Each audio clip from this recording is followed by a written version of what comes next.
Chapter 13. At 8:55 p.m. on the night of December 10th, the newlyweds on the stage landed kisses on each other's cheeks in front of the wedding guests, followed by whoops of approval erupted from the male guests. I laughed with them, soaked in a relaxed ambience. This was probably our biggest high school reunion yet. I turned to Manute, who was holding a glass of red wine in his hand and jerking his mouth to the stage. "I'll be damned, Jack's wife is twice as beautiful compared to my wife's." Manute turned to me, who let out a laugh at his speculation. "Sorry, didn't mean to laugh at your wife." I lifted a glass of water to drink. "She might not be eye candy, but she's got other skills." Manute wiggled his eyebrows suggestively. "What kind of skills?" "Dick riding skills," he elaborated. I shook my head, smiling. Now we all knew Manute was getting tipsy. "A little too much to drink there, pal. Ain't we have a plan after this?" "Not drunk. I'm just getting started." And then he gulped down the rest of the free wine. I pretended not to notice my drunk friend and turned my head to the wedding couple, who was now publicly reminiscing the moment when they first met. The groom, who was standing on the stage with a grin on his face, was Jack, my high school buddy. My group of high school friends also occupied 3 other tables. I eyed Jack's bride with deliberation. She was undeniably beautiful, as Manute had claimed. With her glowing face and big eyes, the woman brightened the entire world every time she tugged her lips to smile. Having a wife this pretty, if he were to have an affair, I would never forgive him. I loathed them. Those fickle men. These kinds of people were insatiable, selfish, avaricious. Whatever they did it without so much as a glance at the consequences. Nothing else mattered except the satisfaction of their lustful desires. Having to put up with these kind of persons all my life, I loathed them with passion. I'm Tan, aka Verapong, a 26-year-old owner of the largest cram school in the province on the surface. But in secret, I was the right hand of the head of the family that could be called a mafia. It wasn't that complicated how I ended up here, actually. I'm an illegitimate son of Napakun, Mr. Ahad. He owned numerous plots of land and buildings in the capital district. My father's family had been wealthy since the dawn of time. Mr. Ahad was known for his reputation as a womanizer, and I was a product of this selfish act. My mother took me to live with her relatives in an attempt not to get involved with Mr. Ahad. I had never met him until he visited my mother to offer her some money, but she refused the money without any hesitation. I thought I could grow up without his help. I'd set my resolutions: good grades, reputable schools and universities, and decent jobs. I'd send some money to my mother after I got one. Yeah, I might have played out just like that if my mother hadn't fallen ill with autoimmune disease and kidney failure, which landed her in the ICU. The ongoing, exorbitant medical bills and dialysis were more than what my mother's family could afford. I was only 13 at the time and foresaw the only possible way to save my mother's life: heading to the luxurious mansion of the Savankul family. Wearing an old soaking wet school uniform, I kneeled in front of my father, begging him to save my mother's life. "Rice, you don't have to do this," Mr. Ahad said in a gentle voice. He pulled my arms to help me stand. Stand up I did, albeit awkwardly. I wiped my tears with the back of my hand. My head bowed down, unable to meet the man's eyes. "I have always wanted to help your mother, Tan, but never once had she accepted my help." I was silent for a heartbeat. I didn't give much thought to this at all, except that my mother must live. I would do everything, anything to have this money. "I can work. I can handle any work. Please give me some money to pay for her treatment." "You will work for me?" Mr. Ahad voiced with a thoughtful expression. "That's a good idea, actually. The kids aren't at home lately. All of my children have gone to study in Bangkok. Well, how about this? About your mother, I'll take care of her. Just take me to her. I looked up at Mr. Odd, my heart filled with a shining beacon of hope. Really? Of course. Why would I lie to you? I'm worried about her as much as you do, Tan. I didn't know if his words were true. I just thought that my father was the only one who could save my mother. Thank you. Unbidden, I started to cry again. A big palm reached out and gently stroked my head. However, once your mother recovers, you have to be my son. I paused a little at his words. I'll buy her a decent home and hire a caregiver to take care of her every day. And you will move in with me. Deal? But I wanted to stay with my mom. Tan, you can visit your mother anytime you want. You just have to stay here with me, helping me out a little bit. I fell right into this man's trap. I agreed to lend my father a hand with his work, thinking I might have to work as an errand boy. I didn't really mind doing this kind of job. My pleas at that time had managed to prolong my mother's life. My father had paid for all out-of-pocket medical expenses, making me indebted to him. Little did I know that this act of kindness was a way to slap a collar around my neck, keeping me around to do his dirty work, which I couldn't say no to since I was indebted to him. With my mother as a hostage, I had been working for my father ever since. After Jack's wedding ceremony, I walked out of the hotel. The cold air outside caused me to pull my gray jacket tighter around myself. I stood waiting for my friends, who were merely taking pictures of floral arches to hang out in the night. The sudden ring of my cell phone sounded. I pulled it out, looked at the caller ID, and let out a small sigh before taking the call. What? Tan, do me a favor.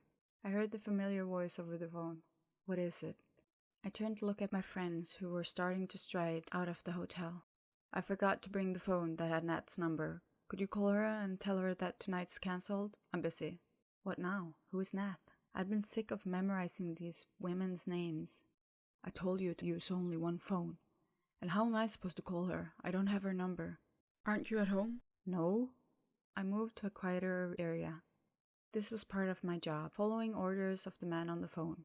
Go home if you're not busy. I think I have a note with her number somewhere in the drawers in my desk. An orange note. Or find my phone. Tell her that I was needed elsewhere. And tell her, don't get mad at me. 3 other friends and I had previously planned to head out for a late night drink. They walked towards me. Damn. I was so sick of this. Sure, I'll see to it. By the way, why are you out so late at night? I'm meeting someone. My older brother uttered a vague reply. Don't forget to call Nat, damn you, or I'll kick your ass. Just like that, he hung up. Let's go, Tan. Manute waltzed over to put his hand around my shoulder while I was looking down at my phone with an irksome expression. You guys go ahead. I'll catch up. I have to head home to run a little errand. I turned on my heels and walked towards the parking lot. Taking my brother's orders were like taking my father's. Right at this moment, the power of the family lay in my brother's hands. 6 months ago, Mr. Odd was diagnosed with an advanced stage of colon cancer. At this time, he was under palliative care. Because Yum, my father's lawful wife, passed away 3 years ago, the control of this family now went to my brother. Thus, I became his subordinate. My brother's business was always about trivial matters, just like the task he had just entrusted to me. He must probably think that he could make me do anything. That's why I ended up being the one who always cleaned up his mess. However, tasks related to corrupt power, coercions, menace, bribery, had significantly dwindled since the transfer of power. Mr. Ott's former office belonged to my brother now. I stepped into the familiar office, adorned with beautiful decorations. A picture of my father in his youth hung on the wall with a photo of my brother next to it. The father and son shared shockingly similar features. I approached the carved wooden desk, opening every drawer beneath it. I had to tell my brother that he should really learn to lock the doors, otherwise they could easily be ransacked. At last I found a small orange post-it note with a phone number on it in the left drawer. I didn't look for his cell phone, and I didn't want to use my own cell phone since my number would appear on a stranger's phone, so I decided to use a landline on the desk for my mission. The hold music rang shortly before someone picked up the call. Hello? A man's voice. I looked at the note again. Is this Nat's number? No, you've dialed the wrong number. The man over the phone sounded quite irritated. Truth be told, anyone would have been frustrated if a stranger accidentally called them at this ungodly hour.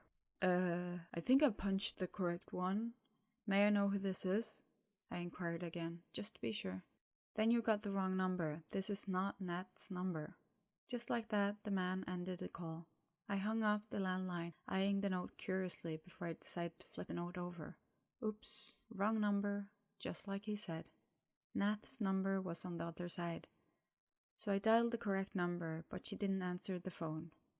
I slid the note into my pocket and dashed out of the house. I didn't want to waste any more time. I would try to call Nat with my phone again later in half an hour. My captive had been awfully quiet since we had left the house. I glanced at the back seat sporadically. I had to put Bun in this state to minimize the hassle of bringing him out. He was handcuffed behind his back, blindfolded with a piece of black fabric. I lay him down on the back seat of the car. Bun must have felt uncomfortable lying in that position. However, I didn't really have a choice. He put up a fight since we were at home. I had to take a few precautions because he could have jumped out of the car at any moment. I couldn't let the man I loved and cared about wander outside right now. If he died, I would never forgive myself. I drove out to the Capital District. The road ahead was almost completely dark, no vehicles passing by along the way, which was typical in my hometown. The temperature outside dropped to the low 50s. Shit, I forgot to bring Bun a jacket. Are you cold? I turned down the AC from the vents, asking the man lying in the back seat. No response. I didn't expect him to talk to me anyway. Now the doctor was probably angry and hated me after I had managed to deceive him up until now. Since the day I saw the face of the forensic physician who came to perform Jane's autopsy, I could sense something special emanated from him.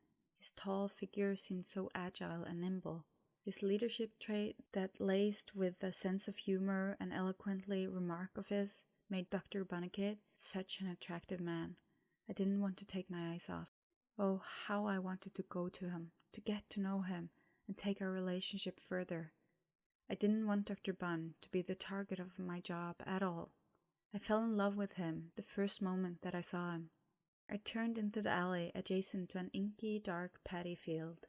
The car headed straight to the murky silhouette of a house at the rear alley.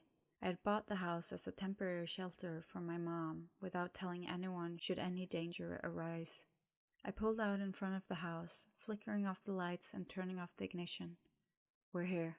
My eyes turned toward Bun, who shifted as if he was trying to sit up. I hurriedly stepped out of the car and opened the back passenger door before grabbing Bun's shoulder and helping him up in a sitting position.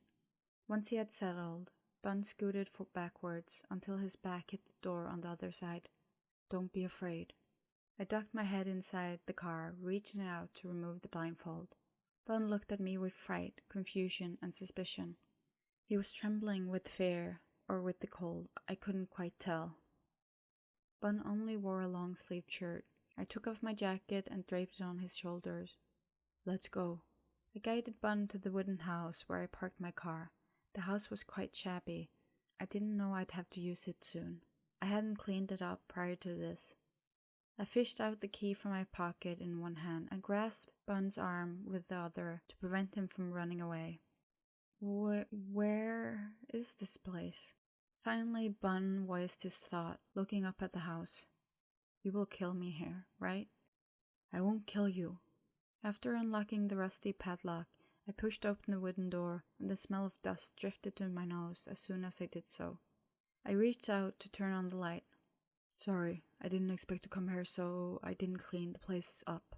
I will take care of it tomorrow. I led Bun through the middle of the house, where there sat only an old wooden table, straight into the bedroom. Inside there was an old wooden bed with a mattress and a wardrobe. If I won't lock you up, will you try to run away? I turned to ask Bun, who seemed spaced out at the moment. If you promise to stay here, I won't lock the door. No handcuffs, no nothing. Bun remained silent again. He would definitely run. I could sense that Bun would definitely try to escape. I won't, he finally answered. But Bun was a clever man. He usually acquiesced before seizing the opportunity should he see it. Just like that, when I broke into his house, Bun also appeared to accede with the terms I'd offered in order for me to let him go. The more I dwelled on the incident, the more guilty I felt. After knocking Bun out cold, I was terrified something terrible might befall him. Will there be a severe concussion? I then acted without orders by calling an ambulance. I'm not buying it. Sorry. I ushered Bun to the bed, making him sit down on the mattress. Why bother to ask then? Bun turned the other way, refusing to look in my direction.